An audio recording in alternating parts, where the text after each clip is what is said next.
사연을 읽어볼게요. 어디 속 시원히 터놓고 얘기할 수 있는 곳이 여기뿐이라 이렇게 글 적습니다.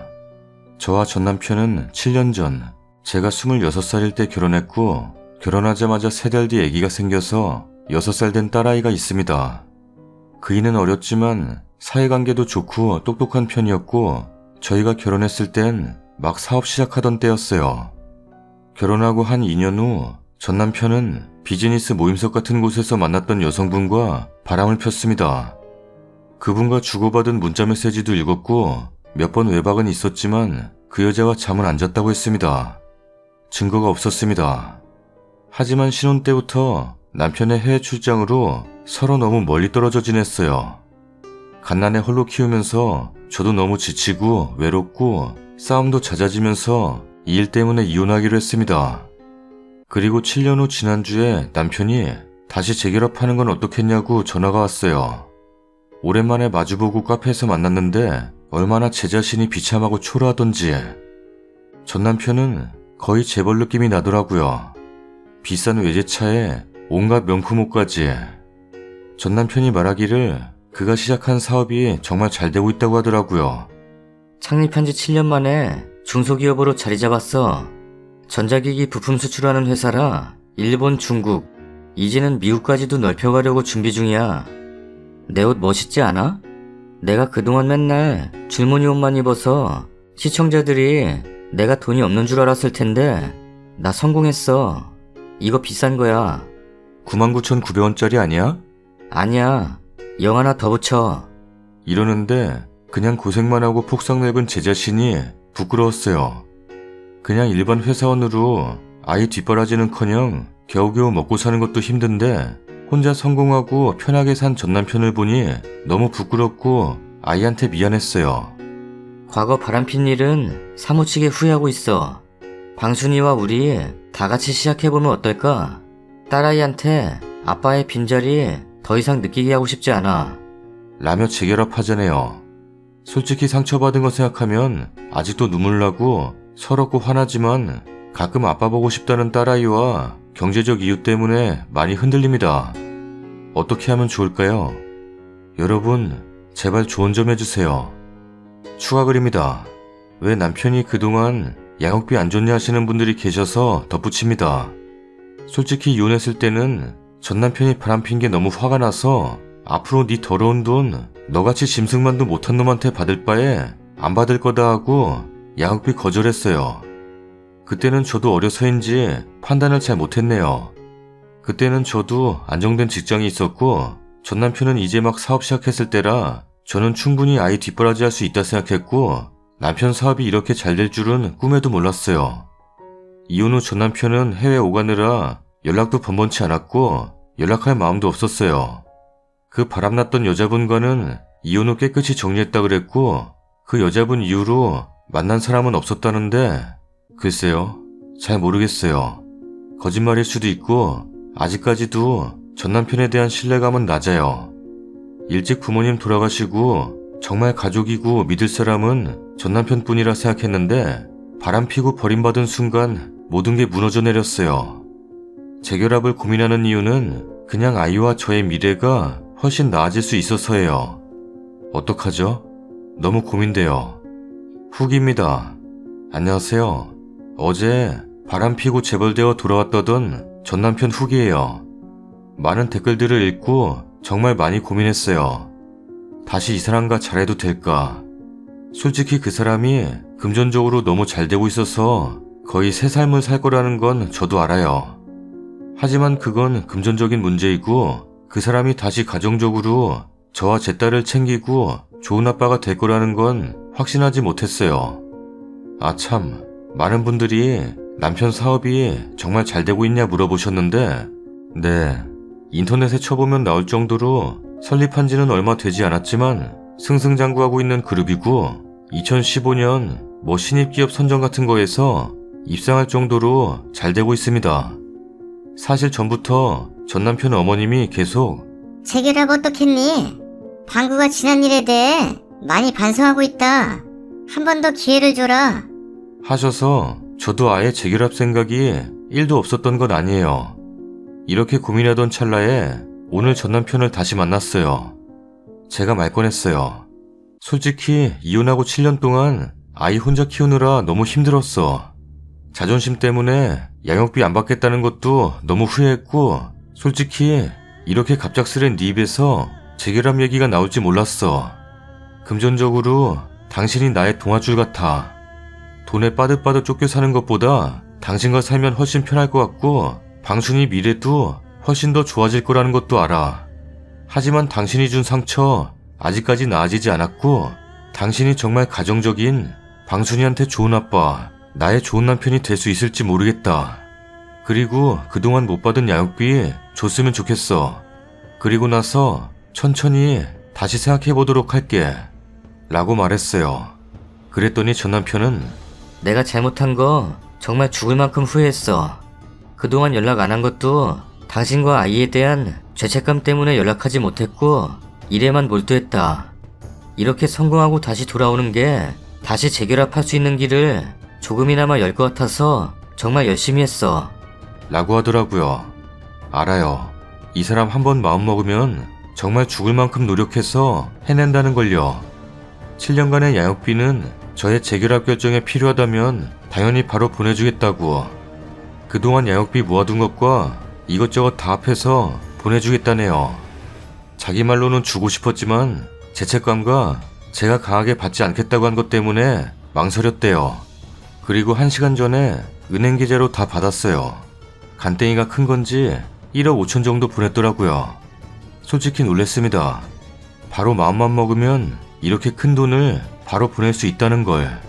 아무튼 그동안의 양육비는 받았고, 남편도 제가 확실히 결정할 때까지 기다리겠다고 했으니 좋은 쪽으로 최대한 결정하려고 해요. 정말 진심으로 반성하는 모습도 보였고, 제가 죽을 만큼 상처받았지만 또 죽을 만큼 사랑했던 사람이 그 사람이니까요. 경제적으로도 그렇고 아이를 위해서도 재결합하는 쪽이 맞을 것 같아요. 천천히 아이와 그 사람과 저와 함께 보내는 시간을 많이 만들어 보도록 하려고요. 다음 주엔 아이가 먹고 싶어 하던 스파게티집 같이 가기로 했어요. 벌써부터 아빠 본다고 신나하는 저희 딸을 위해서라도 재결합해야 할 것 같아요. 조언해주셨던 모든 분들 너무 감사합니다. 좋은 하루 되세요. 추가 글입니다.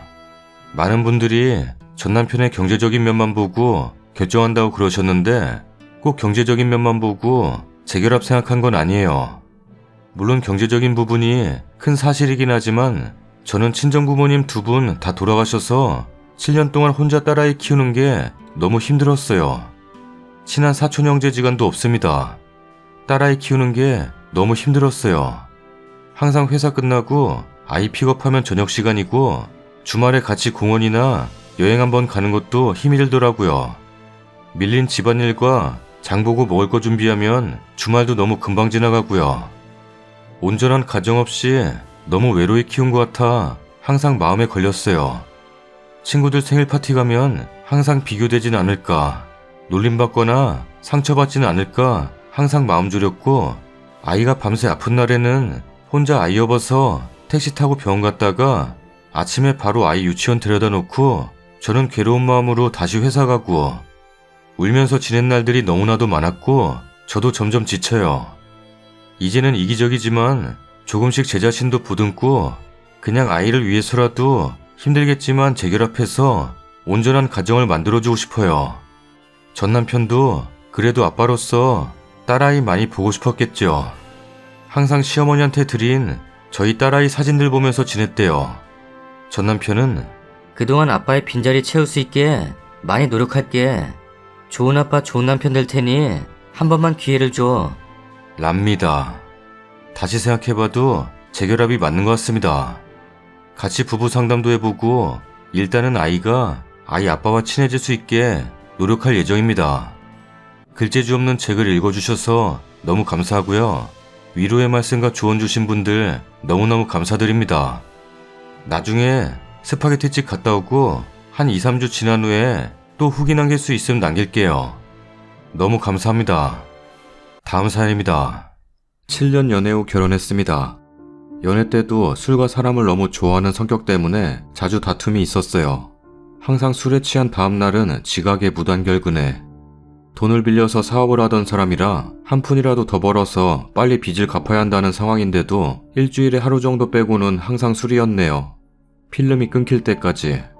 연애하면서도 그 사람 빚 갚으라고 데이트 비용이며 그 사람 옷, 가방, 신발 다 사줬는데 어느샌가 나랑 다닐 때는 지갑조차 들고 다니지 않기 시작했고 그래도 결혼하면 빨리 돈 모을 수 있을 거란 생각에 결혼을 했는데 가게 직원이랑 바람이 났네요. 11살이나 어린 년이랑. 결혼하고 자꾸 외박하고 차에서 잤다는 말 다 믿었는데 그때마다 그 어린 년이랑 뒹굴고 있었더라고요. 크리스마스 이브날 오늘 회식이야. 1차만 하고 올게. 라며 뽀뽀까지 하고 나가더니 연락 두절. 미친듯이 전화하니까 술 취해서 나도 몰래 차에서 잠들었나 봐. 금방 집에 갈게. 라던 사람이 1시간 2시간이 지나도 안 들어오고 결국엔 전화기도 꺼져 있고 혹시나 차에서 술에 취해 히터 틀고 자다 일 난 건 아닌가 싶어서 119 위치 추적했더니 아직 혼인신고가 안 되어 있어서 직계가족이 아니면 안 된다고 그래서 아버님께 부탁해서 위치 추적하고 주소 받아서 찾아간 곳이 황금동 모텔촌. 휴대폰 위치 추적은 반경 위치가 넓어서 찾기 힘들 수도 있다던데 재수 좋게 모텔 주차장에서 5분 만에 차 찾았네요.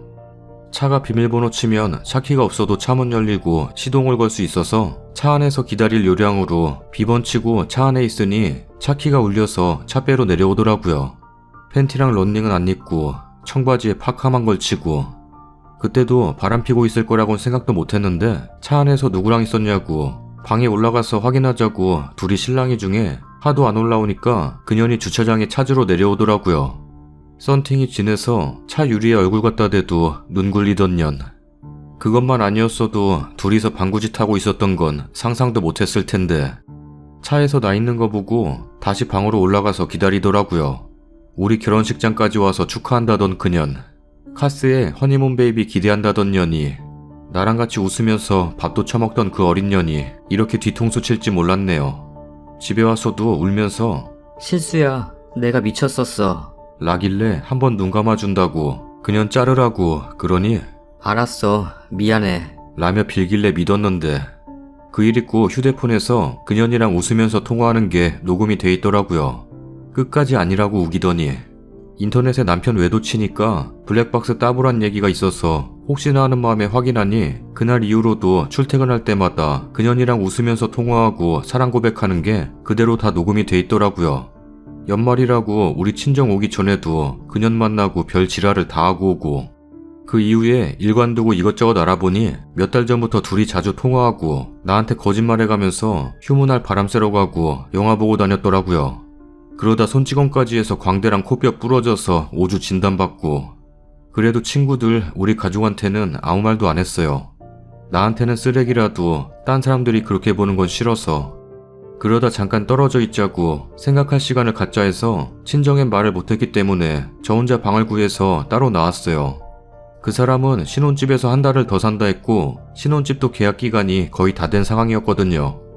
이사도 같이 하고 그 다음날도 일 마치고 이사 온 집에 와서 장 보고 밥 먹고 집에 간다더니 또 그년이랑 모텔 갔더라고요. 난 울고 있었는데 자고 가라고 그만큼 붙잡았는데 또 모텔 쫓아가서 그년 엄마랑 아버님께 전화했더니 고소해라. 맞은 거 형사고소하고 깜빵에 집어넣어라. 나는 네 편이야. 그년 엄마는 저녁에 보자고 그래서 만났어요.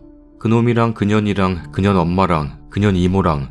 근데 한다는 말이 내 딸은 어리기 때문에 죄가 없어. 오히려 피해자야. 어쩜 그리 뻔뻔한지.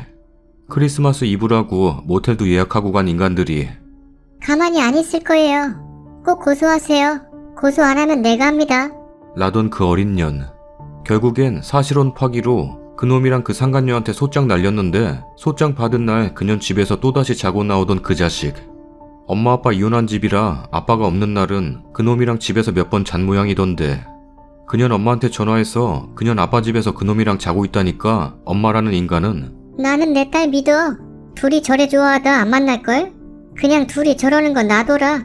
이런 말이나 하고 혼인신고가 안 돼 있는 사실혼은 떨어진 순간부터 사실혼 파기가 된 거더라고요. 그거 믿고 나한테는 잠깐 별거 해보자고 하고 나 이사하자마자 그년이랑 모텔 간 놈. 그년 만나고 통화했던 거 따질 때마다 증거대라며 큰소리 치던 인간 덕에 증거자료가 많아서 결국 위자료는 받게 됐는데 조정기일날 나한테 500 이상 못 준다던 놈이 그년 위자료는 지가 책임지고 다 갚아준다네요. 판사가 연대 책임이 아니라는 말까지 했는데 카드값 보험료도 못 내서 소액결제에 보험도 해지 일보 직전인 인간이 조정으로 소송이 끝났지만 아직도 우리 부모님은 우리가 왜 헤어진지 이유도 모르시고 내 친구들도 그냥 성격 차이인 줄 알아요. 난 끝까지 자기를 위해줬는데 그 사람은 주위 사람들한테 절 세상에 둘도 없는 못된 여자 만들고 다니고 있고 나랑 헤어지니까 이젠 더 당당하게 그년 만나고 다니네요. 그놈 친구한테 전화해서 이러이러하다니까 그 친구놈 하는 말이 내 친구 욕하지 마. 얘 잘못 없어. 결혼해서 눈 돌린 거는 네 책임이야. 라는 인간하며 끝까지 내 편이라던 아버님은 몇 년 뒤에 그년 데려오면 받아주실 거냐니까 그건 그때 상황 봐서.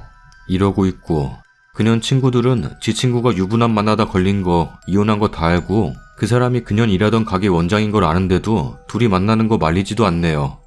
같이 어울려서 신나게 놀기 바쁘고 1차 변론 기일에 법원에 친구 데려온 년. 저는 그 몇 푼 안 되는 위자료 받고 있기에는 충격이랑 상처가 너무 크네요. 이걸 보면 알겠지? 니네 얘기야. 대구에서 미용실 하는 쓰레기야. 그녀는 니네 집 근처에 가게 구했더라. 네가 그년 가게 근처에 직구한 건가? 거지 같은 것들. 그년이랑 뒹굴다 걸려놓고 나한테 쓰레기라던 놈아. 모텔 CCTV 딴다니까 걱정은 됐는지 그 모텔에 다시 전화했더라. 그년이랑 같이 결핵 걸려서 공감대 형성된다는 정신 나간 놈. 결핵은 잘 먹어야 낫는다고 둘이 좋은데 잘 찾아다니네.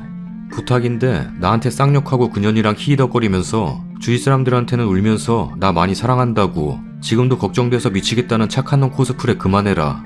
역겨우니까. 둘 다 망하는 꼴 내 두 눈으로 똑똑히 지켜볼게. 남의 눈에 눈물 나면 네 눈에는 피눈물 난다는 말 기억하고 있어라. 그리고 24살 먹고 상간녀 소송 걸린 병구녀나. 니년 엄마도 이제 만나는 거 허락한다고? 니네 부모가 왜 이혼한 줄 알겠다. 딸년이 수건지 타고 돌아다니는데도 응원해주는 훌륭한 어머니 두셨네. 꼭 언젠가는 네가 한 일 다시 되돌아간다. 조심해라. 댓글입니다.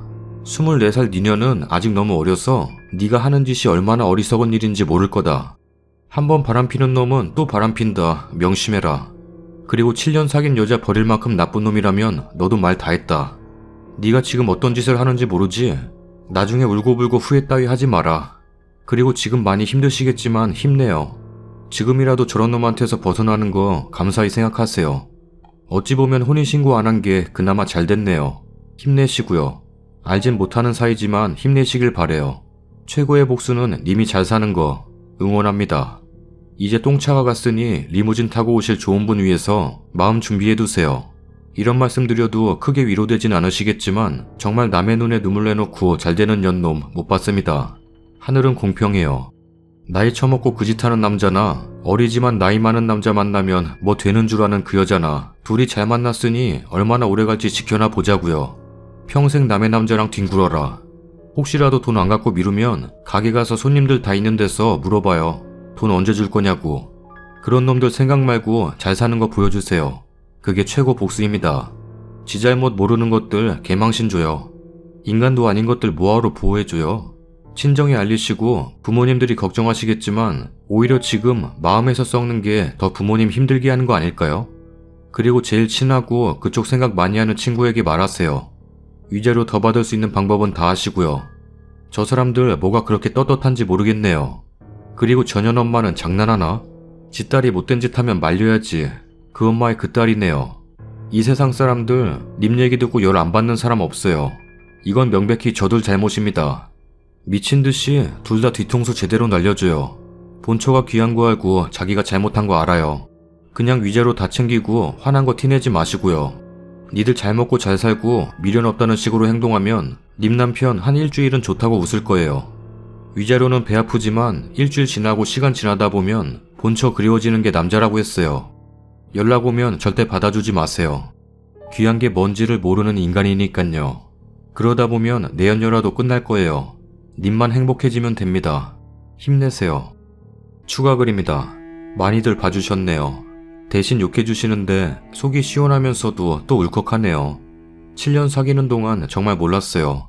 술 먹고 연락 안 되는 문제로 정말 자주 싸웠는데 최근에 알았네요.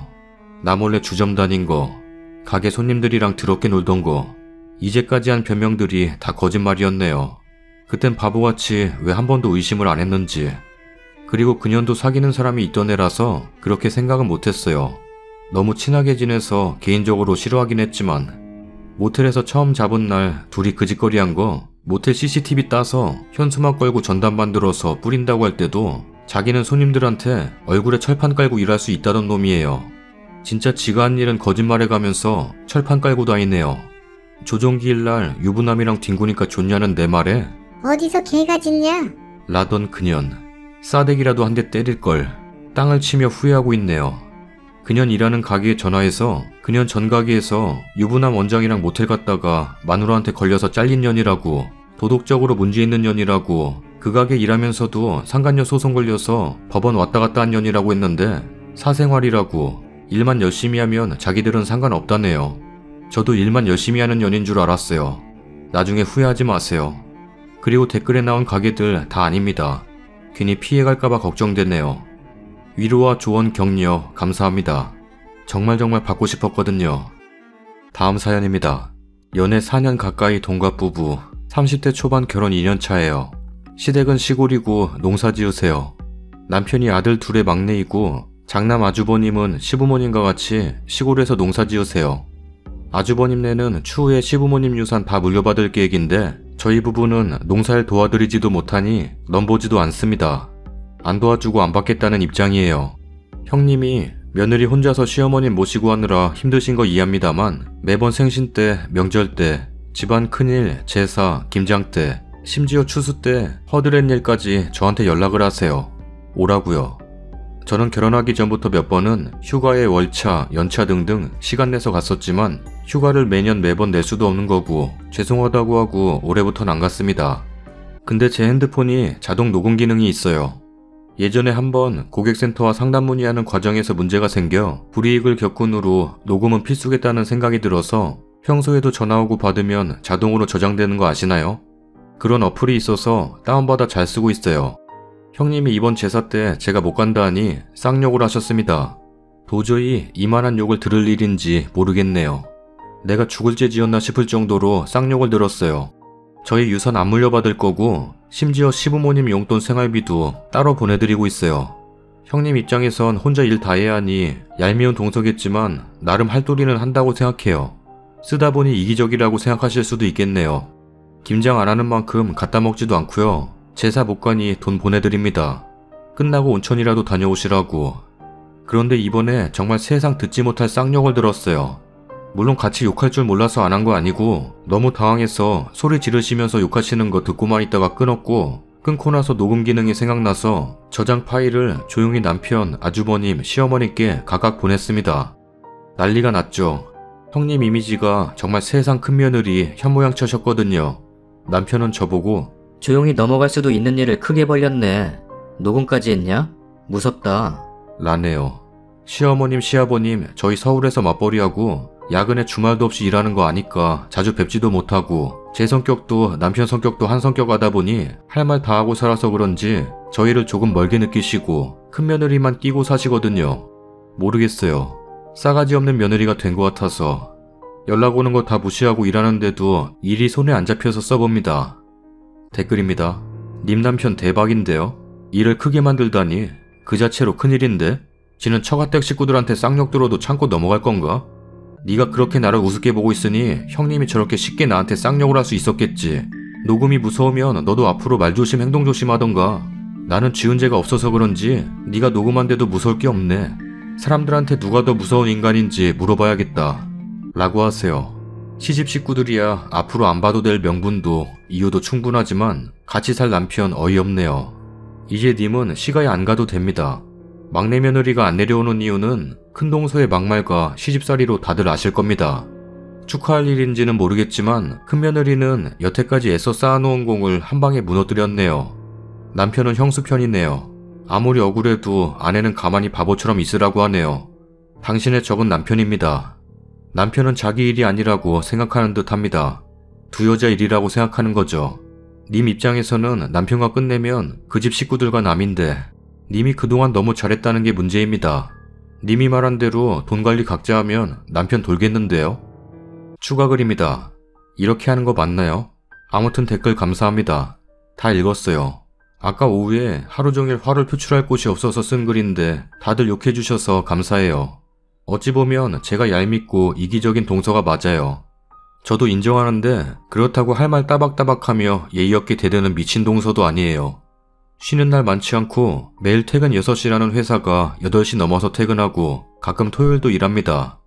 시댁 한번 가려면 300km는 가야 하는데 토요일에 오전에 출근했다가 갔다 오기 여간 피곤한 거 아니에요. 평일에는 아예 마찬가지고요. 그런 걸 다 알고 계시는 시부모님이시기에 형님한테 전화 오면 제가 따로 어머님께 전화드려서 재차 죄송하다 말씀드렸어요 늘. 이번엔 왜 그런지 무슨 일이 있어도 오게 만들려고 했던 것 같은데 제가 또 시어머니께 전화드려 죄송하다고 쐐기를 박으니 형님이 폭발하신 것 같아요. 그래도 쌍욕은 듣기 너무 불쾌하고 화나네요. 앞 내용 없다고 하신 댓글엔 글쎄요. 저랑 형님이랑 나눈 카톡 대화도 다 있고 앞서 통화 내용을 잘라서 보낸 것도 아니고 핸드폰으로 녹음 파일을 편집할 수 있는지도 모르고 있는 그대로 3분가량 통화 파일 다 보내드렸어요. 이 정도면 대답된 거죠?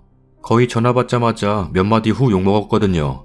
그리고 남편 입장은 저더러 똑똑하고 똑 부러지는 거 알지만 굳이 집안 분란 일으켜야 했냐? 랍니다. 이 사람과 가족은 아직도 부모님과 형이었나 봐요. 이건 링크 보내줄 생각이에요.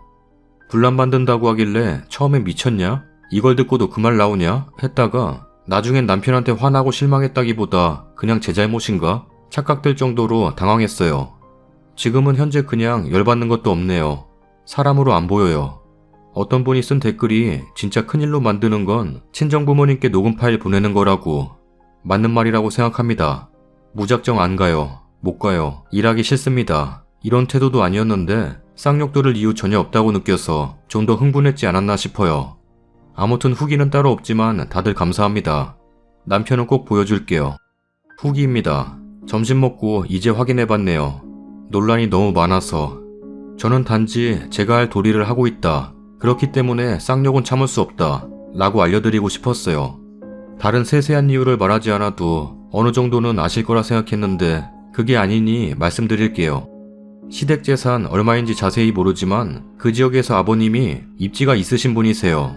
위원회인지 제가 농사일은 모르지만 그 지역 모든 일이 아버님 통해 될 정도로 땅도 크게 가지고 계십니다. 60 넘으셨지만 아직도 건강하세요. 아주버님은 안산에서 정육점 낀 큰 마트 하다가 접고 시댁으로 내려가서 농사 물려받을 거라고 배우는 중이시고요. 그 전에 저희 연애할 때도 호프집 음식점 하시다가 몇 번 업종 바꾸셨어요. 모든 자금은 다 시댁에서 나온 거겠죠. 아마 제 짐작입니다. 저희 집은 제가 외동딸인데 아버지 큰 회사에서 오래 근무하셨고 퇴직하신 지 얼마 안 되셨어요. 지금은 작은 서점을 운영하고 계십니다. 평생 꿈이셨거든요. 편드며 주식도 저보다 훨씬 많으시고 넓진 않지만 아파트 2채 있는데 하나는 친정 본가고 하나는 저희가 살고 있습니다. 명의는 친정엄마 명의입니다. 결혼할 때 제가 집 시댁에서 혼수했고 예단 예물은 알아서 성의껏 하자고 불만 없이 준비했습니다. 재산 많은 시댁에 더 받지 않고 뭐 했냐 하시면 딱히 욕심이 없었어요. 다들 부모님 재산만 넘보며 사시는 건 아니잖아요. 양가 부모님 도움 없이 월세 오피스텔에서 살았어도 저는 행복하게 꾸려나갈 자신이 있었습니다. 철이 없다고 해도 그만큼 제 자신에게 자신감이 있었어요. 저희 친정은 몇십억 몇백억 하는 건물 있는 집은 아니지만 학교 다닐 때도 학비 걱정, 용돈 걱정 없이 지냈습니다. 눈 떡 벌어질 부자는 아니라도 잘 지냈단 이야기예요. 그러니 이해가 안 되는 거예요. 지금 저희 부부 둘이 합쳐 한 달에 거의 700에서 750 정도 법니다. 제가 연봉은 조금 더 많아요. 경력이 2년 정도 차이 나거든요. 매년 30%는 모으자고 해서 200~300은 유동적으로 무조건 적금 들고 있고 시댁엔 80만원씩 드렸어요. 중간중간 용돈도 드리는데 매달 100만원은 너무 많은 느낌이고 50은 작단 느낌이라서 나름대로 중간선 정한 거예요. 그리고 크고 작은 집안일 생길 때마다 몇십만원씩 용돈 드리고 친정엔 용돈 안 드려요. 가끔 재선에서 엄마랑 놀러 다니고 선물 챙겨드리고 그게 다입니다. 남편도 친정에 잘해요. 저희는 당산이고 친정은 방이동이에요. 그리고 친정은 남편 동반보단 저 혼자 가서 엄마랑 놀고 오는 게 다고요. 형님한테 제가 용돈 안 챙겨드렸을까요? 매번 드리진 못해도 앞서 말했듯이 온천 다녀오시라고 보내는 사소한 용돈은 다 형님 드렸어요. 힘드신 건 형님이신 거 잘 아니까요. 불만 전혀 없었습니다. 저희 벌이에서 몇십만 원 더 빠져나간다고 굶어 죽는 거 아니니까요. 300km 운전해서 가면 누가 운전합니까? 남편이 하겠죠. 본인도 피곤해요. 안 가는 거 분명 찬성했고 제가 딱 못 간다고 해줘서 내심 고마워했을 거예요. 제 뒤에 숨어서 여태 편하게 지내고 내가 번 돈으로 반 나눠 부모님 용돈도 챙겨드리고 사는데 이딴 식의 태도가 말이 되나요? 쓰다 보니 더 짜증나네요. 남의 편이라는 놈은 이틀째 말 한마디 없습니다.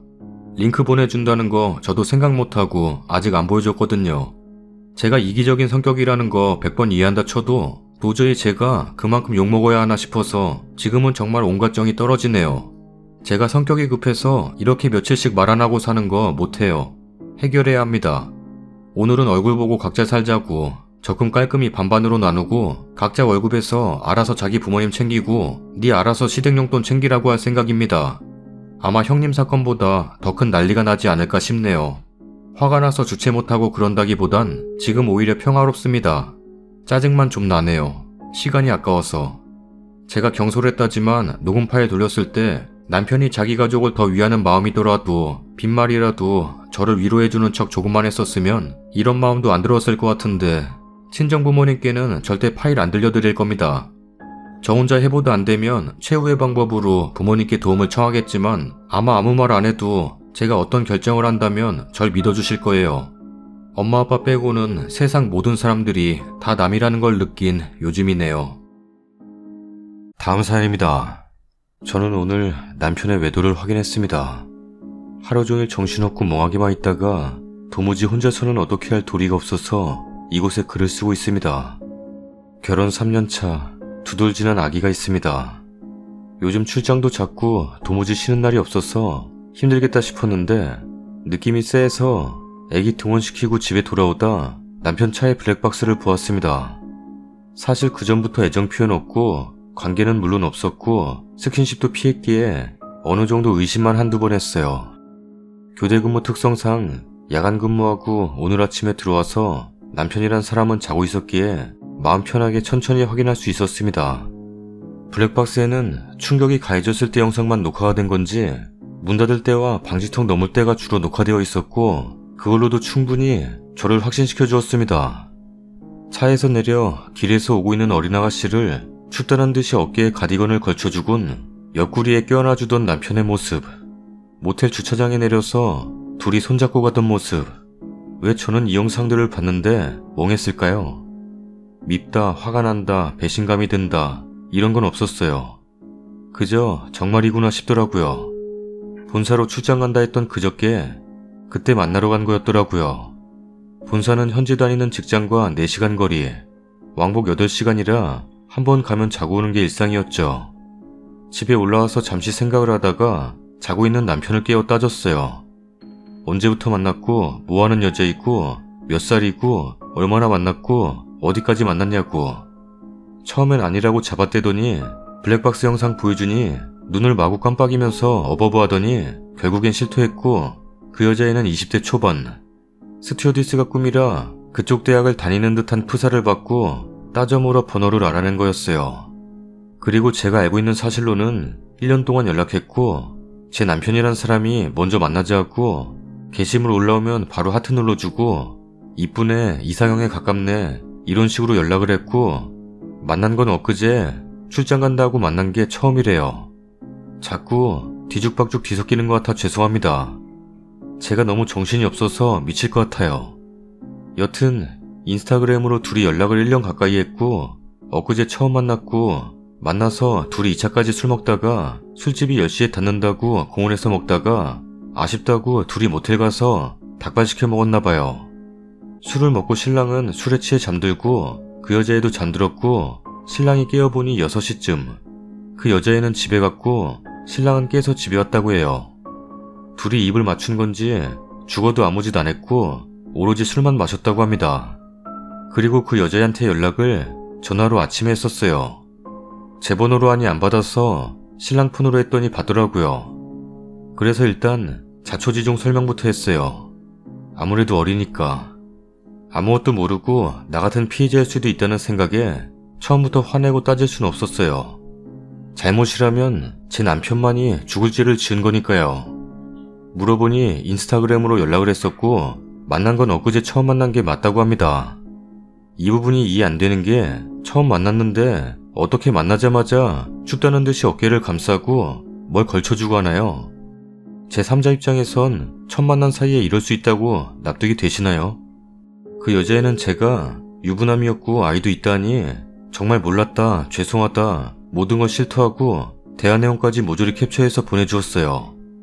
아무리 봐도 그 여자애는 잘못이 없어 보이고 속았구나 싶었고 스튜어디스 준비하던 제 동생이 떠오르고 딸 있는 엄마로서 안쓰럽기까지 해서 이 어린아이는 싸움에서 빼주기로 하고 대신 남편과의 모든 대화 내용을 저에게 보내주었어요.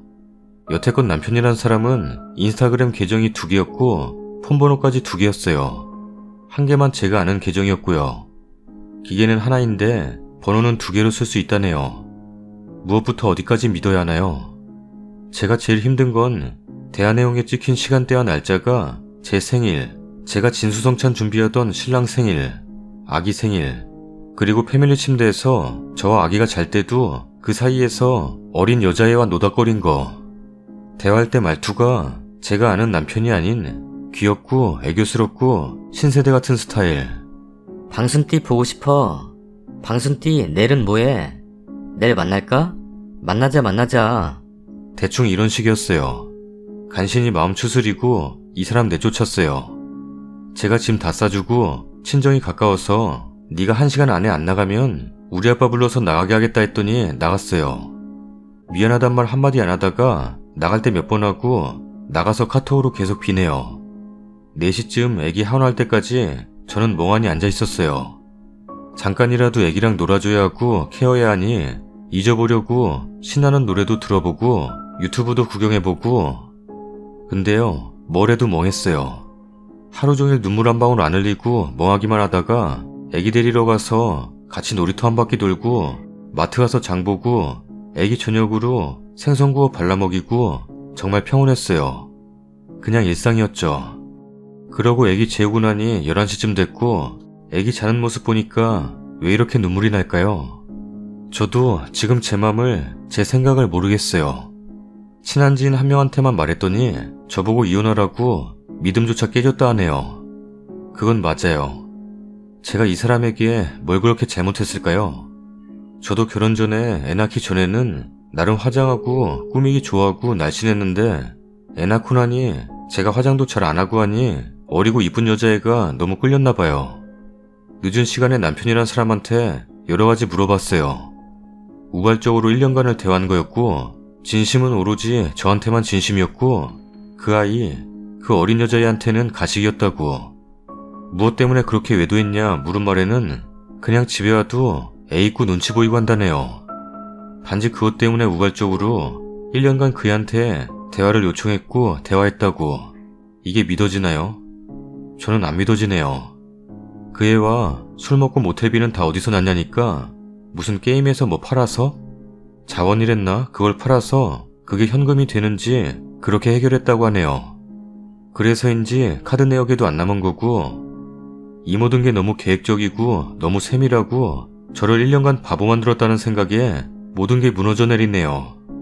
괜찮다고 내 자신을 다독이며 애기 데리러 가고 같이 놀고 밥 먹이고 했는데 잘 참았는데 애기 자는 모습 보니까 감정 조절이 전혀 안 되고 손발이 달달달 떨리고 뭔가를 안 하면 못 살 것 같이 눈물만 나고 미칠 것 같아요. 이 사람은 저에겐 이런 사람이었어요. 제가 아이 얼지가 있는 동안 데이트하자고 하면 요즘 시국이 어딜 가냐? 제가 춥다고 하면 나도 춥다. 이런 사람이 그 아가씨에겐 참 다정한 제가 모르는 사람이었네요. 저 애기 위해서라도 똑바르게 살고 싶어요. 제가 이제 앞으로는 뭘 어떻게 할까요? 제발 정말 지푸라기 잡는 심정으로 이곳에는 인터넷상이라 많은 나이대의 사람들이 보고 말해주고 인생 선배도 있을 테고 저와 비슷한 경험을 하신 분이 계실까 싶어 길지만 두서없이 글을 써봅니다. 추가 글입니다. 3일 동안 먹지도 못하고 잠도 못 자서 제정신 아니지만 조언 너무 감사드립니다. 그리고 지금 호텔 말 한 곳 가서 경찰 동행해서 둘이 들어간 거 나온 거 CCTV 확인했어요. 근처 편의점에서 오일 산 거 같던데, 근데 베이비 오일인데 이걸 잠잘 때 쓰기도 하나요? 제가 잘 모르는 사람이니까 쓸 수도 있는지 의심이 드네요. 그래서 편의점도 근처 다 뒤져볼 겁니다. 그 다음엔 정리하고 새로 글 올리겠습니다. 게임 광고 아니에요. 원하신다면 상간녀와의 대화 내용, 남편과의 카톡 내용 올리겠습니다. 남편도 저를 깔보는데 지푸라기 잡듯 거짓없는 도움을 구하고자 올린 글에도 약간은 게임 광고네 하는 분들이 계셔서 오기가 생겨서 원하신다면 사진 올리겠습니다. 댓글입니다. 인스타 계정이 2개 있다는 거에 빼박입니다. 의도적인 불륜이고요. 계획적입니다. 차라리 나이트 가서 한번 실수했다면 그러려니 하겠는데 지능적으로 인스타에서 상대 여자가 간보고 밑밥을 던져서 넘어올지 안 넘어올지 계산하고 있었다는 거잖아요. 과연 처음 만났을까요? 믿지 마세요. 처음 만난 여자 옷 덮어주는 남자가 어디 있습니까? 이번엔 제대로 고치지 않으면 님만 아프게 삽니다. 님의 잘못이 아니라 바람기가 다분한 남자일 뿐입니다. 시댁에 알리시고 버릇을 이번에 제대로 잡지 못하면 별거 이혼까지 생각하셔야 해요. 단호해지세요. 증거는 꼭 남편이 손댈 수 없는 메일이나 다른 곳에 저장 필수고 지금은 혼란스러운 남편의 변명을 다 믿고 싶을 텐데 덜 후회되는 쪽으로 선택해요. 묻고 살아도 일단 양가에도 알리고 그냥 봐주면 큰 잘못 아닌 것처럼 느낄걸요? 그리고 그 여자 안쓰럽다고 생각하지 마세요. 냉정히 생각해봐요. 처음 만났는데 스킨십이 그리 자연스럽고 모텔을 그리 자연스럽게 가는 애를 믿어요? 둘은 그냥 연애한 거예요. 쓰니한테만 진심이라고? 방구 끼고 앉아있네요. 그 여자한테도 의심 놓지 말아요. 애기가 있어서 눈치가 보여서 그 여자랑 연락을 해? 말 같지도 않은 소리. 가족인데 왜 눈치가 보이며 쓰니 남편은 그냥 그 정도인 거예요. 오다 가다 우연히 만났으면 모를까. 누군지도 모를 여자를 계속 연락처 따내고 내쫓은 지금도 연락할걸? 유부남인 거 알게 된 이유는 상간녀 성립 아시죠? 증거 잘 잡아요. 뒤통수 맞지 말고. 두 남녀에게 휘둘리지 마시고요. 통화 수발신 내역도 떼보시고 불박 삭제한 거 보면 차에서도 많이 애정행각이 있었던 거고 그럼 한 번이란 것도 거짓. 이혼 신청 시 저 여자에게도 위자료 소송 거세요. 1000에서 3000만 원 판결 납니다. 어설픈 동정은 치우세요. 님 애기애기한 짓 한 가정을 파탄냈는데 저런 것들 눈 하나 깜짝 안 하고 거짓말합니다. 보통 여자가 누군지도 모를 상대랑 만나자마자 모텔 가요? 정신 차리세요. 바람난 인간들은 실수였다고 합니다. 저도 남편이 바람났고 여자 생겼냐 물었을 땐 드라마 쓰냐고 별소리를 다 들었어요. 현장 자꾸 보니 둘이 오피스텔을 얻어서 살림 차렸고 벌써 2년 전 일이네요. 바람은 실수라는 게 없습니다. 또 그럴 거예요. 계속요. 전 결국 이혼했고요. 사람 안 바뀝니다. 남편 말 믿을 거 없습니다. 믿고 싶죠. 아기 낳고 했던 시절로 가고 싶죠. 그럴 수 없습니다. 저는 너무 순진했고 남편 전적으로 믿었고 친구 애인과 짝 맞춰 놀러 갔다 왔다고 제보해줬어도 남편 믿었어요. 근데 세월이 한참 지나 30년을 살고 나서야 그동안 골프 친다고 친구가 놀러 간다고 그럴 때마다 어떤 놈이 여자 주더라고 같이 놀다 온 거였어요. 먼저 여자를 꼬실 주변은 못 되어서 친구가 붙여주면 땡큐고 지 나이 반인 여자와 애타게 만나다 걸렸네요. 60이 넘어선 놈들이 여자 50 넘으면 여자 아니라고 떠들고 다녀요. 못 고칩니다.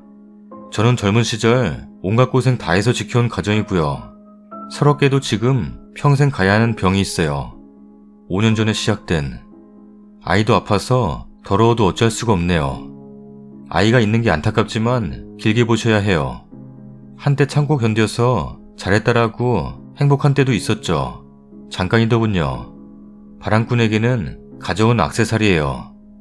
남들에게 보여주기 위한. 그래서 할 수 있는 최소한만 하죠. 저는 젊은 시절 아이들 지키려고 견뎠어요. 후회는 없지만 지금 남편을 보면 너무 화나고 그때는 왜 이기적인 선택을 못했나 싶을 때가 있어요. 돈 때문이었죠. 아이들하고 살아야 할. 만약 한 번은 봐준다 해도 다시는 안 할까요? 또 합니다. 그리고 그때는 지금보다 뻔뻔할 거예요. 혹 사실 거라면 모든 재산 다 본인 앞으로 하시고요.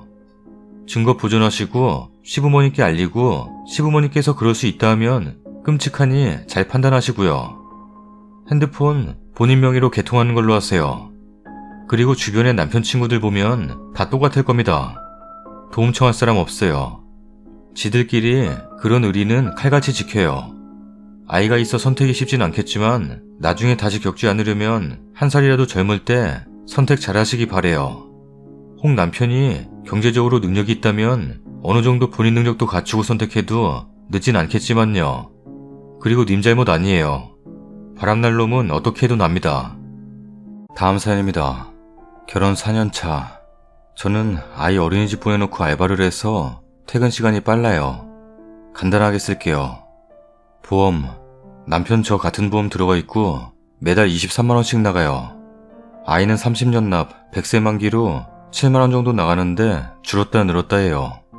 공과금 수도 2, 3만원 사이. 전기 여름 3개월 8, 9만원 정도 나오고 그 외에는 3, 4만원 정도. 가스 겨울 3개월 20만원 정도 나오고 그 외 2만원대. 핸드폰 남편 저 합해서 11만원. 신형폰 안 바꾸고 중고 사서 유심 바꿨어요.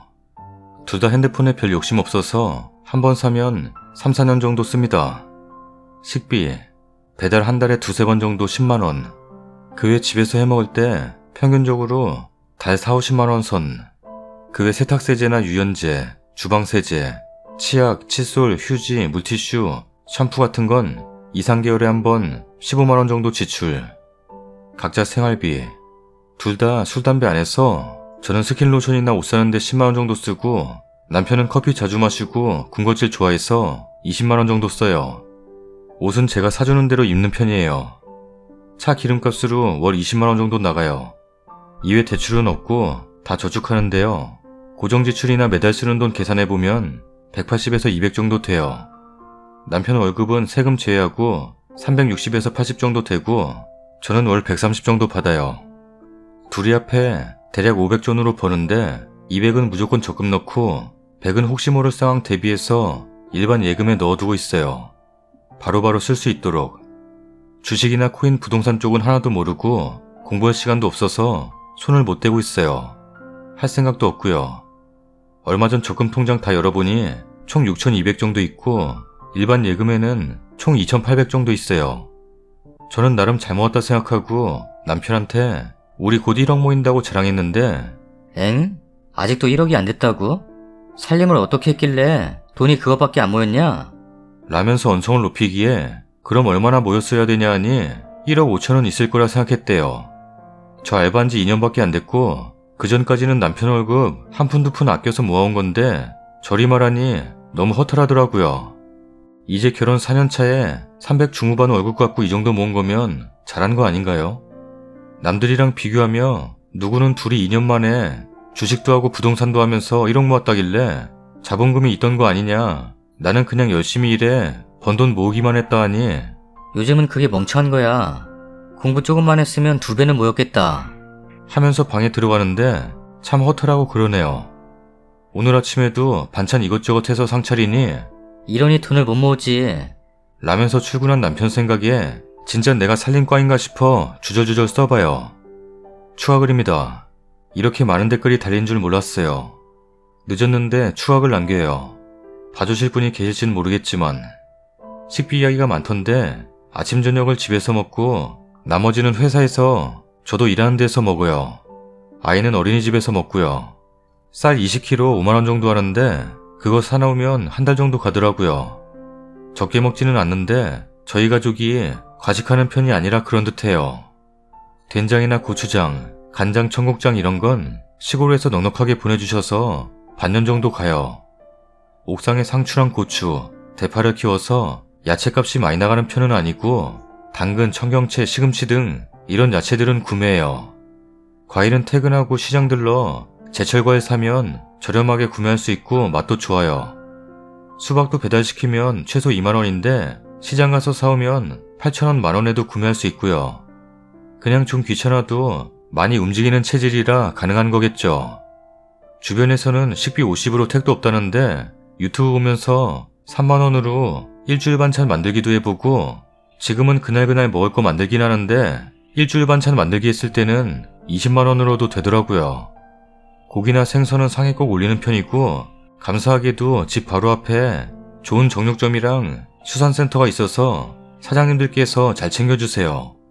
식비 50이라니 너무 거지같이 산다는 글도 봐서 살짝 마상 입었는데 남편이 상차림 보고 이러니 돈을 못 모으지 않은 거 보면 없이 사는 상은 아닌 듯해요. 글 쓴 날 저녁에 남편이 아침에 미안하다고 요즘 회사에서 스트레스 받는 일이 있는데 저한테 푼 것 같다고 너무 잘해주고 있는데 본인이 괜한 고집 한번 부려본 거라고 그러더라고요. 그래서 그렇게 넘어가고 생각 안 하고 있는데 갑자기 글 쓴 게 생각나서 들어와 봤어요. 남편이랑 금전적인 이야기가 없었냐고 물으시길래 쓰자면 3천 모았을 때 한번 말하니 당신이 잘하겠지. 하나하나 말 안 해줘도 돼. 한 1억 모여있을 때 살짝 귀띔이나 해줘. 기분 좋을 것 같아.